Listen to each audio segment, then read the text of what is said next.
Buenas noches, bienvenidos al banquillo, gracias por estar con nosotros. Revisamos la situación de los institutos de previsión, uno de ellos vinculado directamente con la administración pública, al mismo tiempo los proyectos que se tienen y cómo salir adelante en una institución hasta hace mucho tiempo atrás, rentable en su totalidad y de beneficio para los servidores públicos. Amable de Jesús Hernández, ¿qué tal está? Muchas gracias, Rosendo. Adaptado ya a la capital, bueno, como siempre con el ojo en el occidente. No, siempre. Los vínculos con los pueblos es difícil quitarlos. Y luego uno de alcalde pues tiene bastante relación con la capital, así que no nos es extraña la capital. ¿Cómo han ido estos tiempos a nivel de la administración del INJUPEN? ¿Cómo está este ente de previsión en cuanto al manejo de fondos? ¿Qué han encontrado y qué proyectan en estos tiempos? Bueno, el INJUPEN, como uno de los institutos que maneja la seguridad social en el país, vinculado al Poder Ejecutivo, todos los empleados y funcionarios del Poder Ejecutivo, aunque también están empleados del Poder Judicial, del Poder Legislativo. Con la reforma que se hizo con la aprobación de la nueva ley que se aprobó en el 2014, no se tomaron en cuenta muchos temas que hoy están pasando factura pues, a los fondos de previsión. Por ejemplo, se aprobaron una serie de beneficios indexados al IPC y hoy con el conflicto de Ucrania con Rusia, por ejemplo, que ha elevado un poco la inflación en el país, eso sin duda alguna impacta no solo en el equilibrio actuarial del INJUPEN, sino que en el resto de los institutos de previsión también. Pero particularmente el INJUPEN es una institución altamente estratégica del gobierno, del Estado, maneja unos 60.000 afiliados en este momento activos y 21.000 pasivos, es decir, 21.000 que están jubilados, y necesitamos crecer para mitigar el impacto actuarial de los nuevos beneficios aprobados en la ley del 2014, pues que sin duda alguna le da un incremento automático al beneficiario, al aportante de los últimos 120 salarios. Los últimos 120 salarios se los trae a valor presente al momento de calcular el beneficio. Pero son temas con los que se está lidiando a diario. ¿Qué cambios sustanciales se proyectan para capitalizar a la institución, pero al mismo tiempo de fortalecer las arcas, beneficiar al que en su momento fue aportante y hoy ya con edad avanzada espera una mejora de un ingreso que en algunos casos comparado a ese IPC actual es realmente bajo lo que recibe? Sí, de acuerdo. Sin embargo, el INJUPEN tiene que ampliar el universo de aportantes. En este momento, digamos que tenemos por cada jubilado, tenemos 3 aportantes activos. Necesitamos mínimo 9 o 10. Y para eso se está trabajando un anteproyecto de reforma a la ley para poder involucrar a distintos sectores de la sociedad. ¿Qué sectores, por ejemplo, han identificado? Por ejemplo, los gremios, por ejemplo, los cafetaleros. El sector cafetalero es un sector que no está protegido por ningún régimen de seguridad social. Sería interesante, por ejemplo, una reforma en función de eso. El personal por contrato del Estado, por ejemplo, porque en este momento solo pueden aportar, solo se pueden afiliar el que tiene nombramiento. El que tiene acuerdo, pero no el de contrato. Y en contratos el gobierno tiene una gran cantidad de personal por contrato, que es un personal que siempre genera pasivo laboral, que en definitiva siempre adquiere derechos y al final el INJUPEN está perdiendo. Entonces es uno de los temas que se tiene que reformar en la ley, porque el artículo 31 remite explícitamente al personal solo por acuerdo. Entonces estamos en esa reforma, de igual manera incorporar a otros sectores de la sociedad, el tema de los gremios, por ejemplo, el tema incluso del personal del sector público, las municipalidades. Firmamos un convenio con la MON y en este momento hay varias alcaldías que están ya en proceso de incorporación, aunque está recogido en la ley, pero no se exploraba esa posibilidad. ¿Y el Estado como tal se ha logrado poner al día? Y en términos generales, ¿por qué este ha sido uno de los problemas que le genera déficit o le presenta queja constante a las instituciones de previsión? que cuando tocan los aportes por parte del Estado, incluso algunas alcaldías, no sé cómo está la de Tegucigalpa, que en su momento se quejó que al empleado le hacían la retención, pero nunca lo trasladaban a las arcas del ente. No, pero siempre se va al día. Por ejemplo, la Secretaría de Finanzas el año pasado logramos cerrar con más de 1.200 millones de lempiras que se debían de los años 2019, 20 y 21. Se logró cerrar. Hay una deuda sí que es del año 2012 para atrás, que son más de 1.000 millones de lempiras, que son instituciones que fueron clausuradas, que están ahí los registros y que estamos en ese proceso con la Secretaría de Finanzas. Pero en lo que corresponde a los aportes actuales, hasta el año 2021 la Secretaría de Finanzas logró ponerse al día. Y en lo que va del año 2022 estamos precisamente en ese proceso constante de negociación. El INJUPEN tiene con el gobierno central alrededor de 18.000 millones de lempiras en bonos del Estado, pues que generan de alguna manera rentabilidad, y esa es la forma como se va capitalizando. ¿Fue buen negocio de la institución entrar en proyectos a gran escala? Como el Centro Cívico Gubernamental. Bueno, ese es el caso más reciente, creo que es el único. En el caso del INJUPEN, es el único del Instituto de Previsión. Sí, porque el otro fue Ciudad Mateo, que fue una mala experiencia, que ahí está ese expediente. Estamos viendo a ver cómo se reactiva. Hay un complejo realmente el tema de Ciudad Mateo. Se invirtieron acciones en Ban Rural pésimas porque no se está percibiendo nada. Y hay algo otras acciones, pero son en Banpaís, por ejemplo, en Argos, que son mínimas, pero que están generando. En el caso del Centro Cívico, que es la inversión más grande que hicieron todos los institutos de previsión, el INJUPEN tiene ahí 50 millones de dólares, pues para los institutos de previsión sí se está generando... Es un buen negocio. Sí, se está recuperando la inversión. Para el gobierno es que es una estafa, una gran estafa, porque es un concesionario privado. Ahí prácticamente el gobierno le están sacando un ojo de la cara. Es una cuestión mal planteada, mal diseñada, porque no se pensó en, o sea, eso lo estamos pagando, usted y yo, lo está pagando todo el pueblo hondureño. Una pésima inversión que se pudo haber canalizado ese recurso para invertir en otras áreas estratégicas, como el tema de las represas, por ejemplo. Con ese dinero se pudo haber hecho la represa del Tablón, pero claro, como la política en el gobierno anterior era ver qué se construía para sangrar los recursos del Estado, pues ahí está ese gran monumento de estafa, lo podía denominar yo, ¿dónde están organismos internacionales vinculados como uno? Y se podría plantear en el marco de una reforma y de hasta un fortalecimiento para la arca pública, una compra de esa cartera es viable con un acreedor pues creo que internacional o está amarrado a largo plazo. Está amarrado, el plan. Es a 25 años, o sea, imagínate. ¿Y no se puede modificar?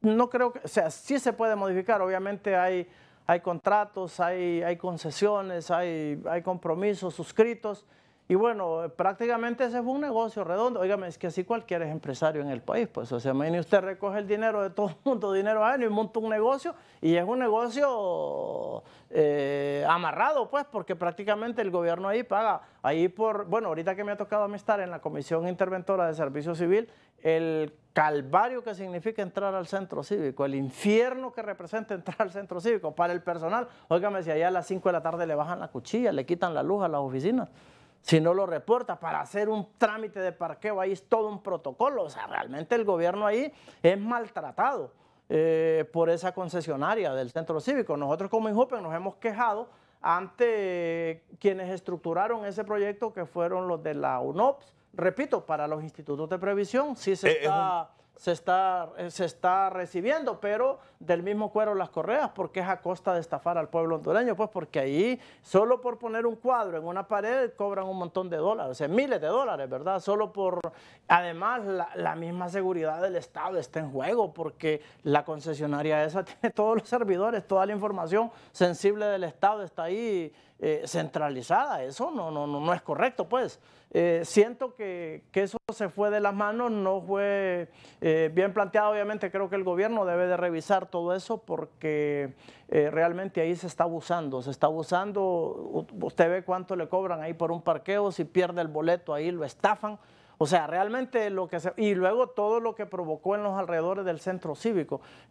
Para el país... Circular es un dolor de cabeza. No, un infierno, todo el colapso de los servicios públicos alrededor.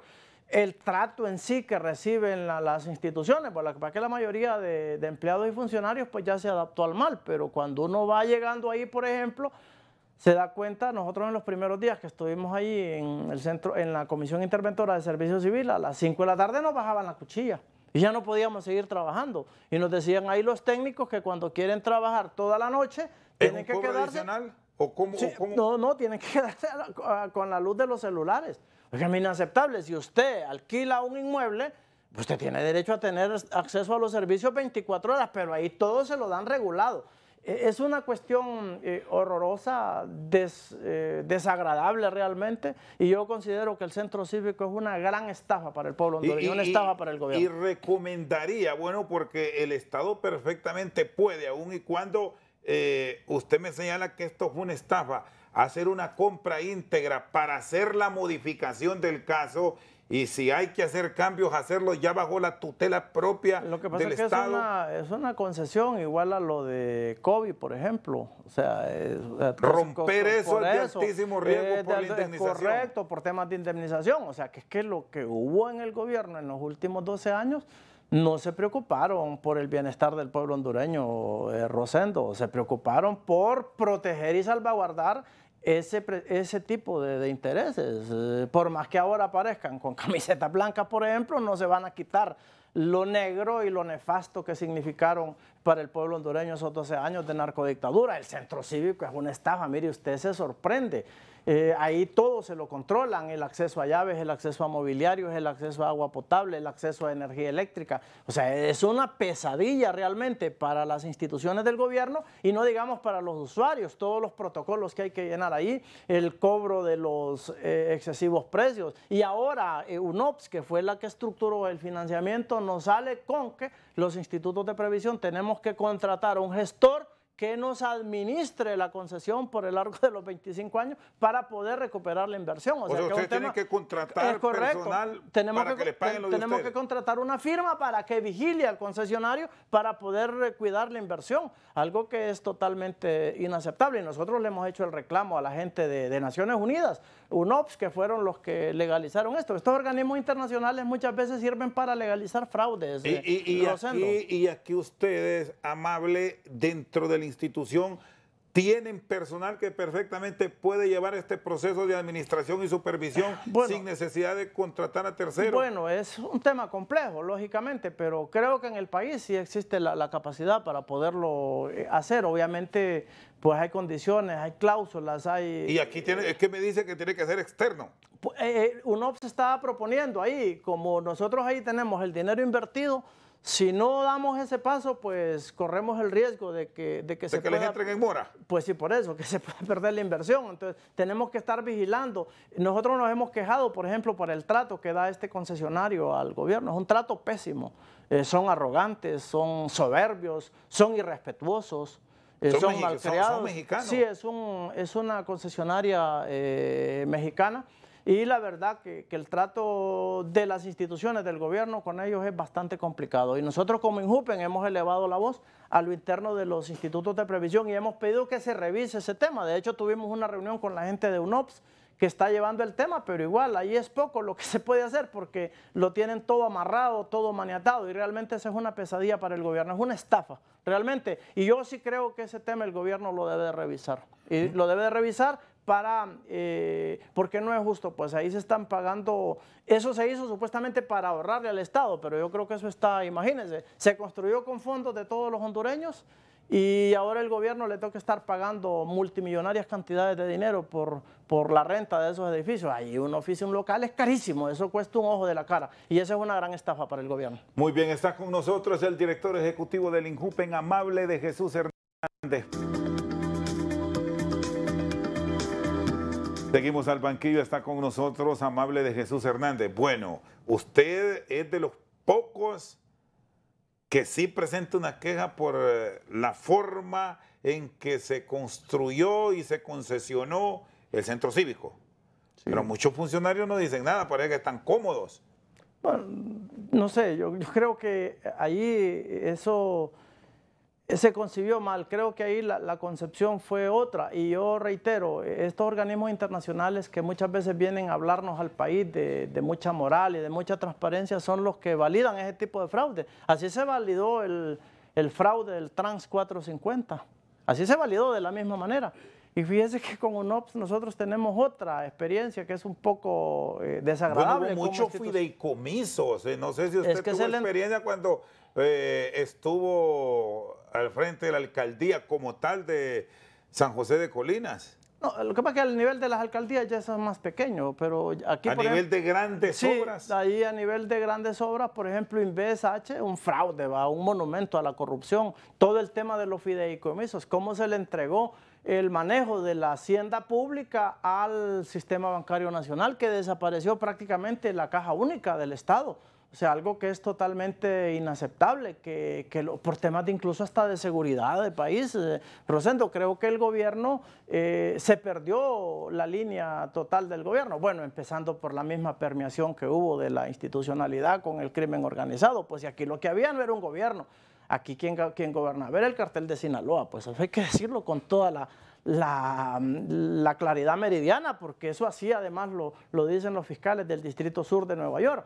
Entonces, escuchar ahora, por ejemplo, discursos como el de Tomás Zambrano y otros diputados del Partido Nacional, después de los 12 años del latrocinio y de cosas horrorosas que le hicieron a este país, hombre, yo creo que hay que tener valor para salir hablando, como la forma como estas personas hablan, porque una cosa es ver o sea, decir lo que estamos haciendo, lo que se está viviendo y otra cosa es el diario ahí, por ejemplo, el tema del centro cívico gubernamental, el tema, por ejemplo, en Injupen, en Rosendo, fíjense que en Injupen se firmó un contrato por $10 millones, son 250 millones de dólares de lempiras de los jubilados, para contratar un software. Oiga, mi UNOPS contrata a una empresa de maletín. Y desde 2016 ya vamos a 2023 y el famoso sistema no funciona.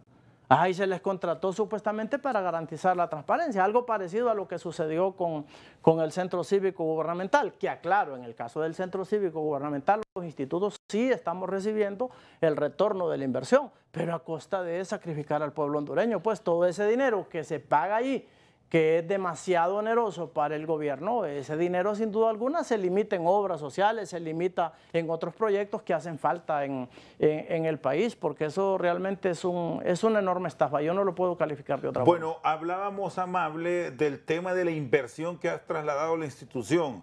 Ciudad Mateo es uno de esos proyectos fallidos y vaya pérdida la que ha representado histórica. Todavía ahí lo podemos observar. A usted le han dado la misión de rehabilitarlo. ¿Es eso posible o es un dolor de cabeza desde que le asignaron este proyecto que no lo deja en paz, no lo deja dormir?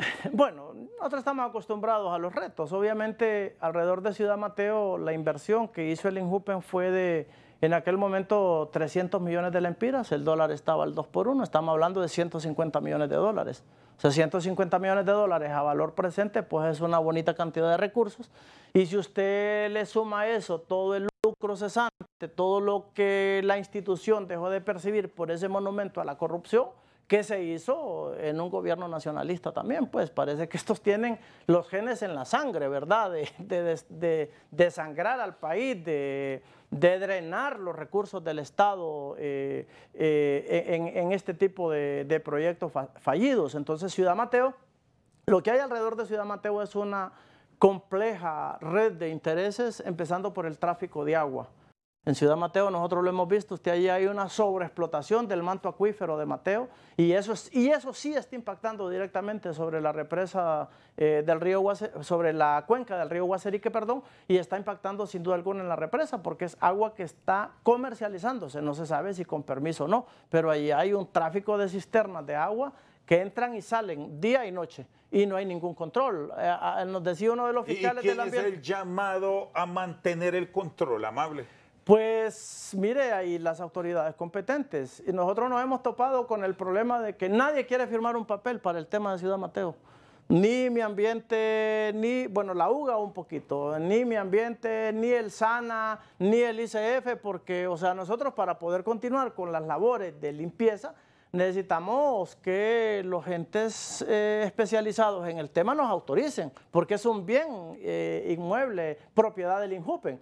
Pero todo el mundo tiene miedo. Y a mí me decía un fiscal del ambiente, es que ahí no puede haber ninguna actividad humana porque es una zona de reserva. Le digo, pero usted qué me dice de las granjas que hay ahí alrededor, qué me dice usted de la industria militar, qué me dice usted de todas las colonias y de todas las viviendas que hay ahí alrededor, qué me dice usted de todo el tráfico de agua que hay día y noche, de las cisternas que trabajan ahí, que sacan agua de ahí sin ningún tipo de control. ¿Acaso eso no es actividad humana? Entonces, alrededor de Ciudad Mateo lo que hay es una compleja red de intereses que han impedido a lo largo de todos estos años que el proyecto se materialice, aparte que fue concebido como un monumento a la corrupción, sin duda alguna, y ese proyecto se diseñó para drenar recursos del Estado. Nosotros tenemos una firma ambiental que nos está dando elementos. Al final creemos que, bueno, no me quiero adelantar, pero es posible que se tenga que pedir intervención del Congreso Nacional para poder continuar con los trámites. Pero no me quiero aventurar porque la firma todavía no nos ha presentado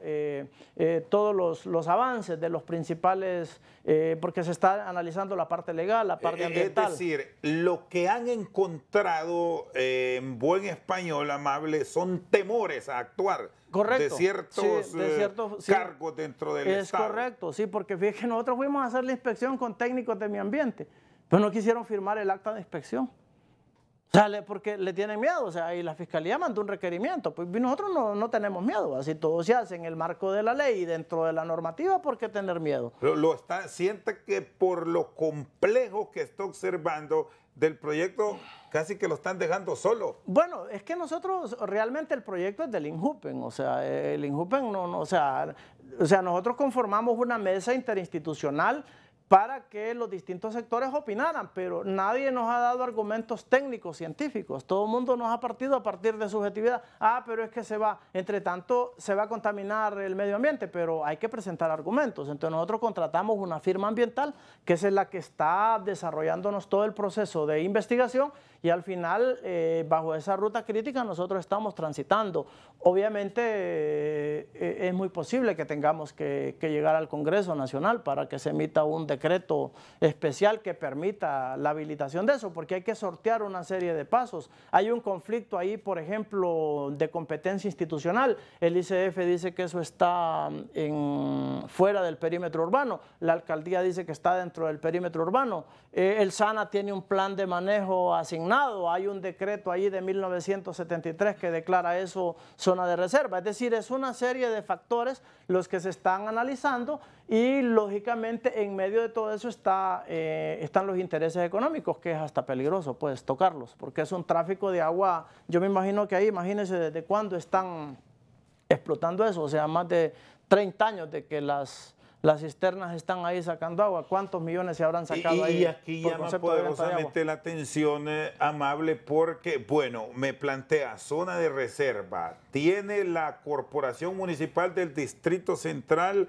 argumentos para pedir jurisdicción en el sector? De ellos depende también el SANA, en parte. Ahí hay una zona militar. Hay una zona militar. Y si se observa que se está sacando tanta agua y no se hace nada. Pues sí, los mismos batallones se abastecen de ahí y compran el agua ahí. O sea, y si usted va dentro de Ciudad Mateo, incluso hay rótulos, hay tomadores de tiempo ahí dentro del área, pues. O sea, uno ahí se sorprende. Y al final dice, bueno, y es una maraña, es una enredadera ahí de intereses que hay, complicada, pues. Obviamente nosotros estamos atajando eso, le estamos informando periódicamente a la presidenta, le estamos presentando informes. Nuestros técnicos están instalados de forma permanente en el tema porque hay que resolver el tema de Ciudad Mateo. Para INJUPEN es estratégico resolver el tema de Ciudad Mateo porque eso le va a permitir poder volver a invertir en programas de vivienda, porque hay buenos inmuebles. Ustedes, a raíz de ese proyecto que se fracasó en su habilitación, dejaron de construir. Sí, casi una prohibición por parte de la Comisión de Bancos y Seguros de que se dejara pues ese rubro, pero es un tema que esta administración lo quiere recuperar. Obviamente es una situación bastante compleja, Rosendo, porque sobre todo con ese tema de Ciudad Mateo, pues hay una serie de intereses ahí. La verdad que el proyecto de Ciudad Mateo se concibió no con el objetivo de dar una solución habitacional, sino que con el objetivo de drenar recursos, empezando por la misma compra de los terrenos, porque nos informan ahí que los terrenos eran baldíos, luego los escrituraron y 6 meses después se los vendieron al INJUPEN ya bastante sobrevalorados, muy por encima del valor de mercado que en aquel momento estaba. Entonces desde ahí pues el proyecto nació mal concebido. Ahí eso tiene un valor en libros ahora por el orden de los 600 millones de lempiras, pero en libros, ¿va? El valor, la inversión que se hizo allí, que se pagó al 100%, fue de 300 millones de lempiras. Y en las 3 etapas de Ciudad Mateo, solo Altos de las Tapias llegó a una construcción de 85%, que eran 690 viviendas. Tapias 1 llegó a un nivel de ejecución de un 35% y Tapias 2 quedó a nivel de terracería. Sin embargo, los 300 millones de lempiras se le pagaron a las empresas y luego vinieron una serie de litigios legales que se pagaron cantidades. Yo me he encontrado ahí contratos de honorarios profesionales de 90 millones, de 100 millones, firmados para reconocidas firmas de bufetes aquí en Tegucigalpa. Entonces uno dice, puchica, ¿cómo se ha manejado pues el recurso, que son recursos sagrados? Recuerde que el recurso que maneja el INJUPEN es el sudor de todos los trabajadores, pues es un recurso sagrado. Muy bien, Amable de Jesús Hernández con nosotros al banquillo. Una pausa, ya regresamos. ¡Qué grande sos, papá! Y por eso papá se merece el millón de la grande de la Lotería Nacional. Participa y gana comprando tu pliego a tan solo 100 lempiras. Además, participas en increíbles premios de urna de 50,000, 25,000, 10,000, 5,000 y 2,000 lempiras. Sorteo 31 de marzo. Con la Lotería Nacional ganas tú, gana Honduras.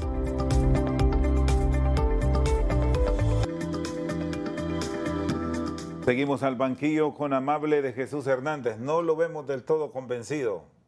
¿Por Ciudad Mateo? Sí. Bueno, es un reto. Siente que se va a quedar como una promesa de habilitar este proyecto que no viene de ahora. Lo han intentado varios gobiernos y siempre están muchas de estas trabas que hoy usted nos ha recordado, pero que nos la ha dicho. Otros solo lo dicen para que otros lo cuente. Sí. Usted lo dijo públicamente. Sí, por ejemplo, no teníamos el polígono de Ciudad Mateo, ni tan siquiera estaban las escrituras.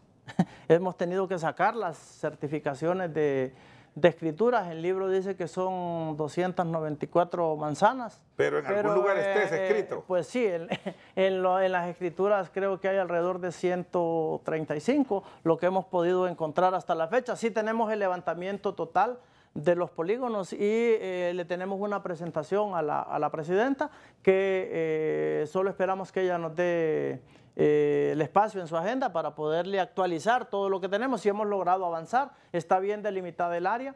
Es increíble cómo, por ejemplo, se hizo esa operación entregándole servidumbre de por vida a los dueños. Eso ya se hizo concebido por el tema de la explotación de agua. Incluso creo que se concibió el proyecto para que el INJUPEN estuviera comprando el agua a esa gente que vendió los terrenos o a que estaban relacionados pues con la venta de los terrenos. El negocio era que INJUPEN iba a seguir comprando el agua para abastecer a los habitantes de Ciudad Mateo, pero como luego el proyecto fue declarado fallido, entonces ya la explotación de agua se convirtió en un negocio que hoy por hoy pues creo que le sigue generando bastantes utilidades. No sabemos si tienen permiso o no, pero ahí el tráfico de agua es bastante considerable. ¿Cuándo advierte usted con sus experiencias a nivel de Lamón y ahora dentro de la administración pública que se puede tener claro sí o no? Los primeros 6 meses estamos en el tercer mes del año. Es decir, a junio, julio. A junio ya nosotros. Ya usted no puede decir si se puede, no se puede. Y decir, o de repente, si se puede, si transitamos por esta ruta, una ruta puede ser el Congreso Nacional, por ejemplo, que quite todos los estorbos que hay, porque es bastante complejo. Y de lo que ha visto, ¿cuántas casas se pueden salvar? Mire, porque no todo se construyó. De las que están construidas, 690 viviendas, Altos de las Tapias, que una comisión que se nombró en el gobierno del presidente Maduro, donde estuvo el Cardenal, estuvo Leo Valladares, y estuvieron otras personalidades, determinó que 690 viviendas de Altos de las Tapias sí se podían habilitar, porque estaban bastante retirados de la cuenca del río, aunque están en la misma zona. Y ese proyecto sí se construyó en un 85%. Actualmente esas viviendas están en tapias. O sea, solo están las paredes porque los techos prácticamente desaparecieron. Mucho de lo que del material que se perecedero empleó, se arruinó, no sirve. Sí, entonces las paredes ya están buenas. Obviamente hay que hacer una evaluación.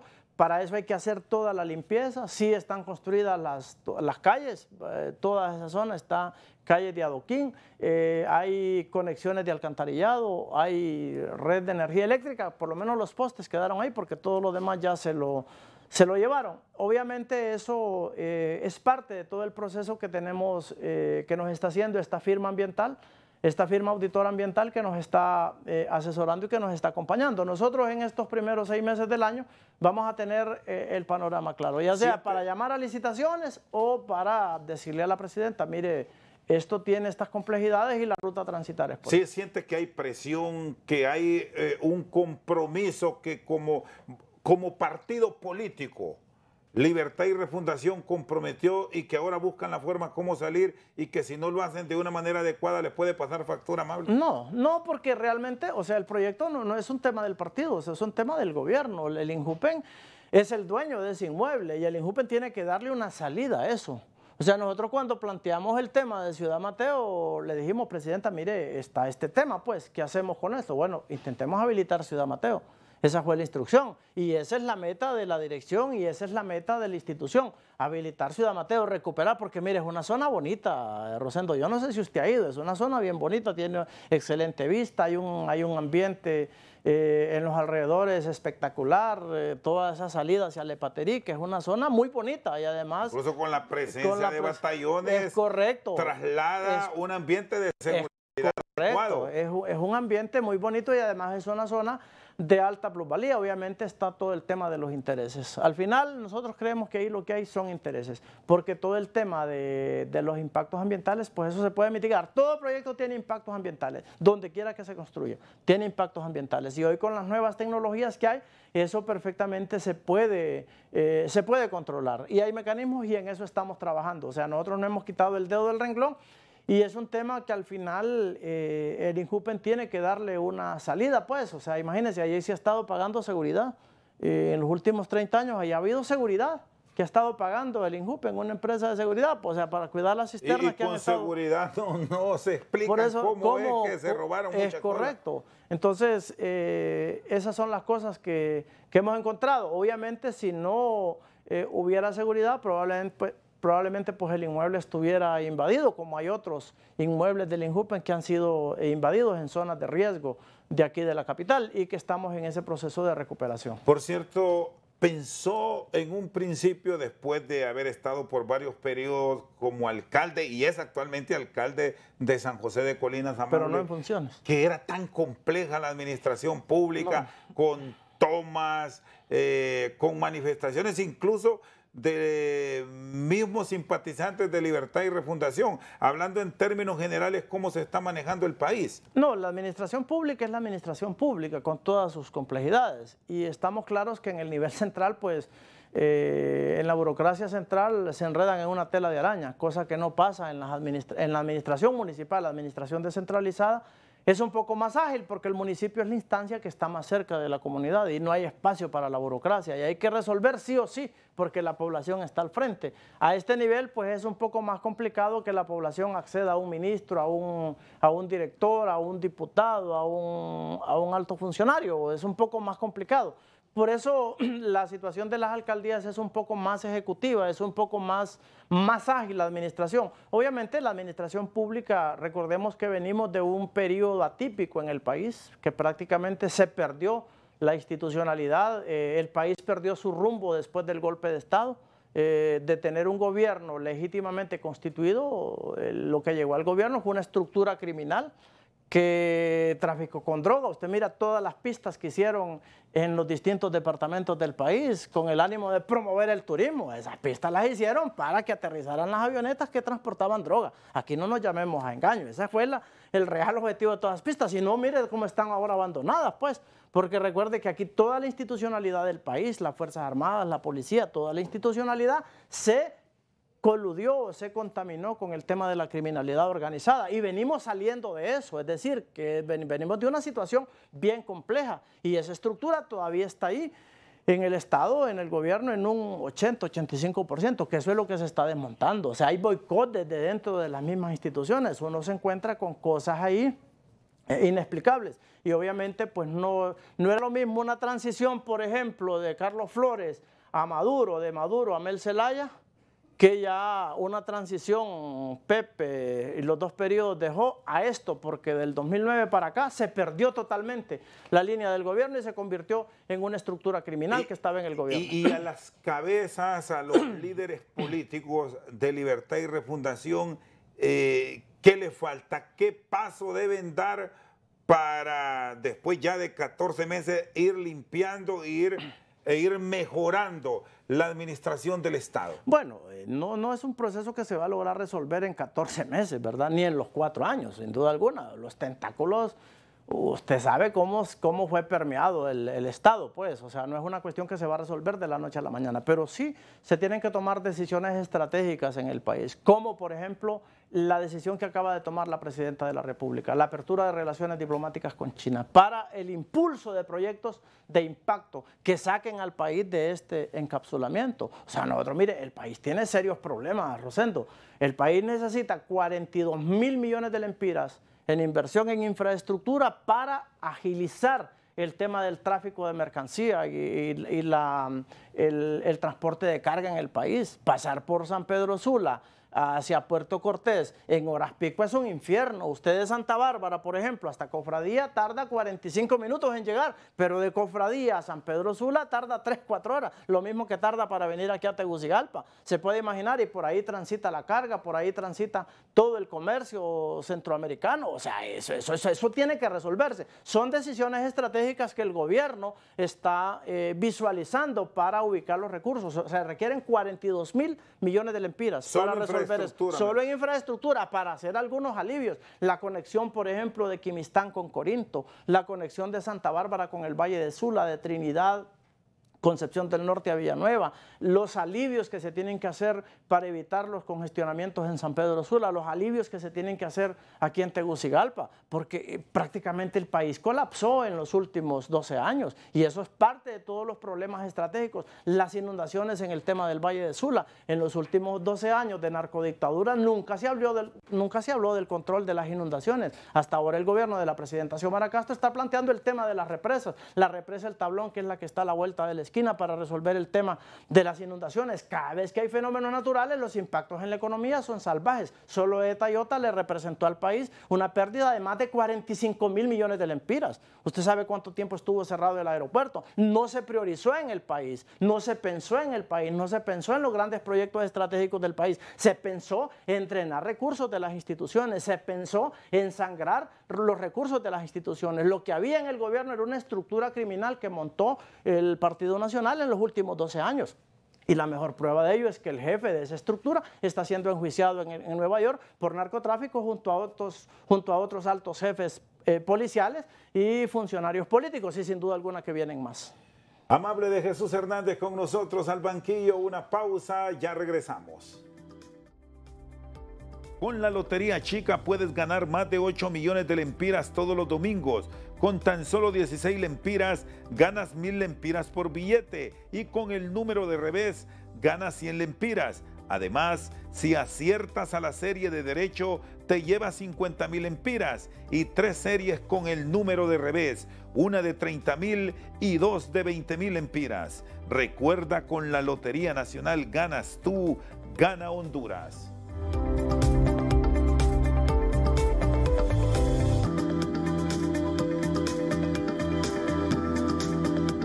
Seguimos al banquillo con Amable de Jesús Hernández, director ejecutivo de INJUPEN, y es alcalde de San José de Colinas, está con permiso, va, sí, está retirado, sí. pero siempre va, no deja abandonado claro, el pueblo. No, el departamento es importante, el pueblo es el pueblo y bueno, y siempre acompañamos la gestión de los municipios, apoyando, asesorando en el tema de acompañamiento a la gestión y sobre todo en los temas de infraestructura. Mire que hay un tema importante, Rosendo, mire, nos hemos encontrado con el bloqueo que hacen las mismas empresas constructoras a los procesos de licitación del gobierno, porque claro, como vienen de estar mal acostumbrados de que solo se iban a sentar con el director de Inves y ahí decían cuántos millones le asignaban a cada proyecto, entonces ahora ya que hay procesos como los que está implementando la CIT, que son procesos encaminados a garantizar la optimización de los recursos, pues ya ahí ya no les parecen y muchas empresas grandes que estaban acostumbrados a ese juego,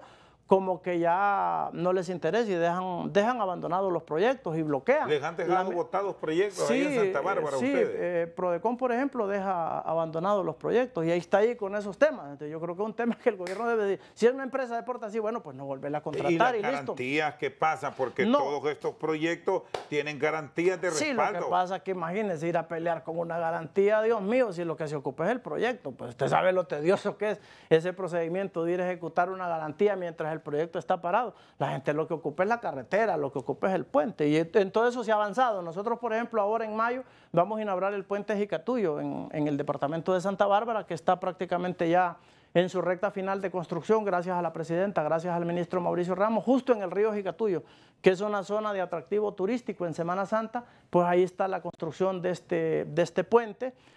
Y bueno, eso es lo que se ha encontrado en el gobierno, Rosendo. Ciertamente ha sido una tarea ardua, dura, pero que ya se va y hoy 2023, 2024 y 2025 van a ser años de mucha inversión social y de mucho impacto en infraestructura social en el país. El país lo requiere. De las 17.000 escuelas que se recibieron, más de 13.000 están inservibles, pues destruidas totalmente, y no digamos en materia sanitaria, o sea, todas las instalaciones. ¿Qué hospitales se construyeron en los últimos años? Ninguno. El gobierno de la presidenta Xiomara Castro va a dejar 8. Ya se inicia el hospital de Santa Bárbara, por ejemplo. Fíjese que en Santa Bárbara la obra emblemática que nos dejó la narcodictadura es El Pozo. Esa es la obra emblemática que nos dejaron en el departamento del Pozo, que dicho sea de paso llegó a trastocar los temas de seguridad en los pueblos de alrededor, que eran pueblos pacíficos. Ahora pues con ese tema de tener ahí reos de alta peligrosidad, pues ya prácticamente la seguridad de los entornos se pierde. Entonces no hubo inversión en infraestructura educativa, en infraestructura social, y son los proyectos que precisamente está impulsando la presidenta Xiomara, y en este gobierno pues está 2023, 2024, 2025 van a ser años de mucha inversión social en esa materia y en otras materias en el país. ¿Van a trabajar en Semana Santa? Sí, de acuerdo al comunicado de gobernación, solo el miércoles es que se da a cargo de vacaciones y los feriados jueves, viernes y sábado. Lunes y martes el gobierno va a trabajar normalmente. Injupen no es la excepción, vamos a trabajar normalmente, lunes y martes. ¿Cómo está San José de Colinas y el occidente como tal? ¿Qué atractivos se tienen? Porque quiero que me relate qué oferta se da para muchos hondureños que por primera vez después de la pandemia, creo que este 2023 es el año que sí se tiene ya la libertad de movimiento tras las dificultades de 4 años por pandemia. Sí, bueno, empezando por el agua y Ojoa, ¿verdad? Que ese es un atractivo que compartimos junto a Comayagua y a Cortés. Una buena parte está en el departamento de Santa Bárbara. El departamento tiene abundante agua, varios ríos, el Ulú, el Chamelecón. De hecho, después de Tayota fuimos el departamento más afectado precisamente por la presencia de los ríos, pero ese es precisamente nuestro atractivo natural.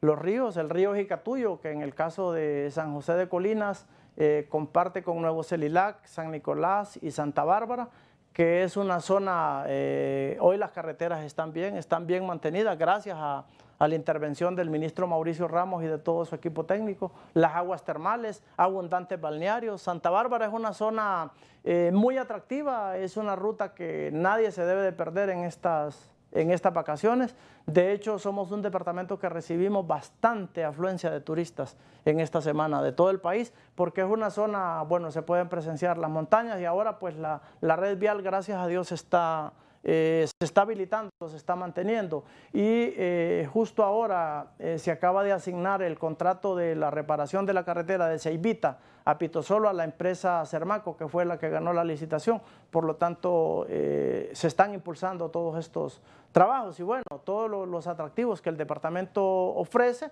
y el municipio de San José de Colinas no es la excepción, así que les invitamos a que nos visiten. Tiene mucho atractivo también de arqueología y de paso está cerca Copán Ruinas. Copán Ruinas, sí, o sea, es una zona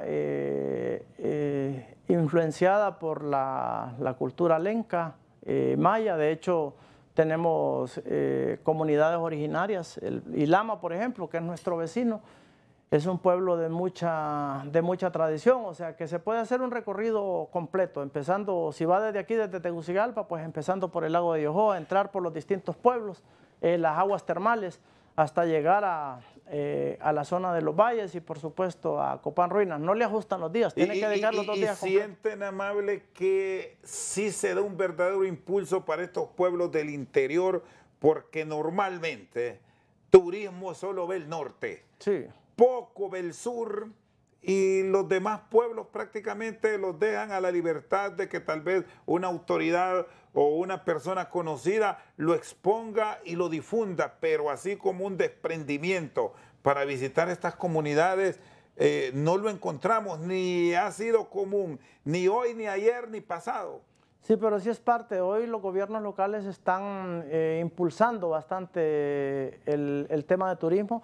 El municipio de Trinidad, por ejemplo, con sus 4 estaciones, hace una programación espectacular en estos días de Semana Santa. El pueblo Nuevo Celilá, que ahora ya va a haber comunicación. Bueno, no, el puente no va a estar habilitado todavía, va a estar habilitado hasta mayo.